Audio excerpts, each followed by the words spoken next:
Noong una, akala ko fake lang ang product na to, pero nagulat ako. Kasi sobrang effective pala talaga.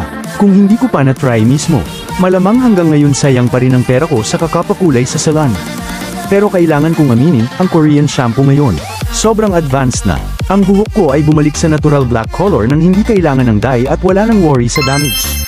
Kaya honest advice ko, subukan niyo talaga itong herbal shampoo na to, makakatipid kayo ng malaki. At kapag naging black na ulit ang hair mo, hindi mo na kailangan gamitin tuloy-tuloy. Gamitin lang diretso, no mixing, no dilution. Apply lang sa buhok, konting massage, tapos banlawan. Hindi ito kumakapit sa kamay at hindi rin nakakasira ng buhok. Kapag nadikit sa balat, panasan mo lang ng tissue, tanggal agad.